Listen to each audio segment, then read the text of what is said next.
పరమేశ్వర, ఎంత అవస్థ వచ్చి పడినది. నీ ప్రయాణము పాడుగాను. మా గురువు గారు నీతో అయ్యాల పంపినాడు రా బాబు. సొమ్ము పుచ్చుకోవలసిన అతడు ఆశ్రమమందున చెల్లింపవలసిన వాడవు నీవిచ్చట భార్య పుత్రులతో సుఖముగా నుండా మీ ఇరువురి మధ్య ఆశుకండియులాగున కాళ్ళు పడిపోవునట్లుగా తిరుగుటకు నా కర్మమేమి కాలినదయ్యా. అయ్యయ్యో నక్షత్రేశ్వర, ఇప్పుడు ఏమైనదయ్యా? ఇంకా ఏమి ఏ బిబ్బిలయో నన్ను గుటుక్కని మృంగివేయునని ఈ ఘోరారణ్యములో నన్ను వెనుకను పడవేచి నీవు నుండి 4 బిడ్డలు క్షేమముగా వచ్చినారు కదయ్యా. నేనెక్కడ చచ్చిన మీకేమి లేవయ్యా, స్వార్థము అంతే. నేనంటే ద్రోహిని కానయ్యా. మరి నేనంటేనా నాయన? నేనంటున్నాను. అల్లదే కూరముకు వృక్షము, దానిని ఏటికొని మెల్లగా తీసుకుని పోయేది కొంత ఆయాసము తీరునయ్యా. ఎందులకయ్యా? పడలిగ్గా ఉన్నావుగా నాయన. అయ్యా, నాకు చెట్టు వద్దు చేమ వద్దు, కానీ కాస్త నీరు దారకము పోయేవయ్యా, అంతే.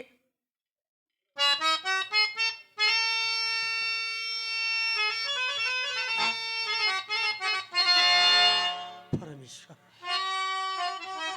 నక్షత్రేశ్వర, అయ్యా నీరున్నదా? ఎక్కడనూ నీరు లేదయ్యా. నీరు లేదా? లేదు. మరి ఇలాంటి అరణ్యమునకు నన్నేలా తెచ్చితివయ్యా? అయ్యా,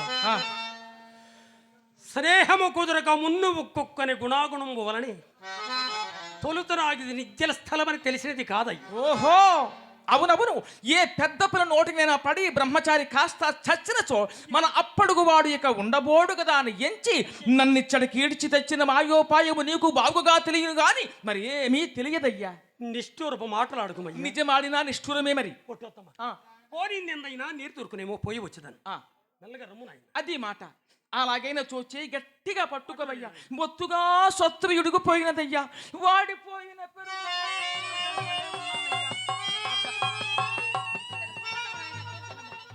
నేడు మనకు పెట్టిన దినం వచ్చినదయ్యా, ఓర్చుకును నాయన.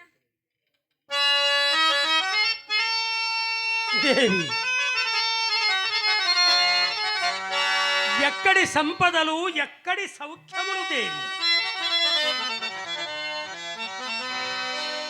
చూడు, తిరమయీ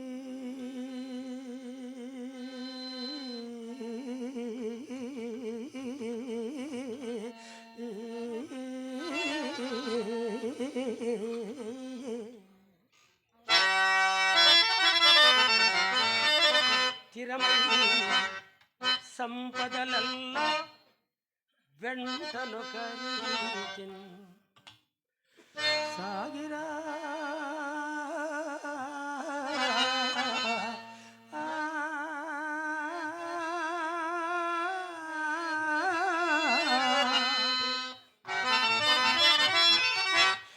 ఏరిగే సరిగే మోటు విధించను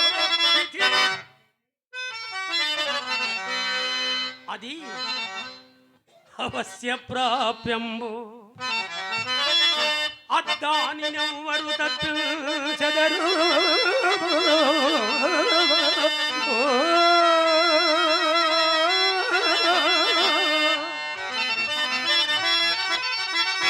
ఉన్నవాడనని గర్వం బేరికల్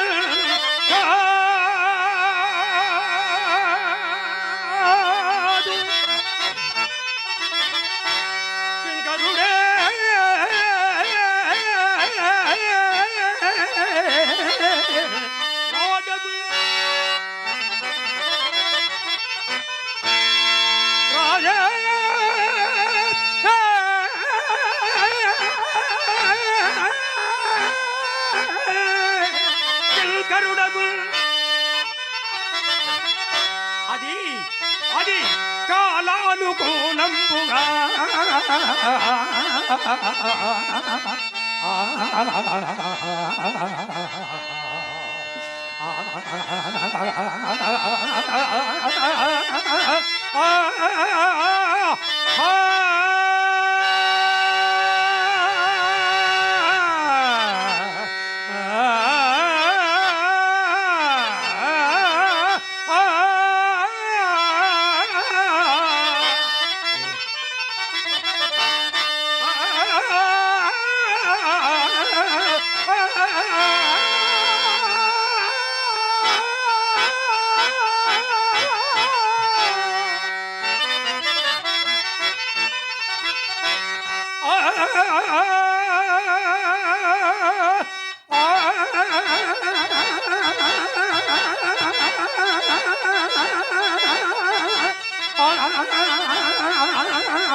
ఏమో ఈ రాజా నీ వేదాంతమును చెప్పుచూ ఉండవయ్యా. నీ ప్రయత్నం అక్కర లేకుండానే నా ప్రాణములు అలా లేచిపోవు. ఇప్పుడు దుఃఖమునకు అవకాశం లేదు స్వామి. కుర్రవాణి గతి ఎట్లున్నను తొలుత ఈ బ్రహ్మచారి ప్రాణములను కాపాడుటే మన కర్తవ్యంపు. అవును దేవి, నేను నిందైనా నీరు దొరుకునేమో పోయి వచ్చేదాను. అంతదనకు నీవు బ్రహ్మచారి సేవ మారాయి చూడము దేవి. అలాగునే స్వామి.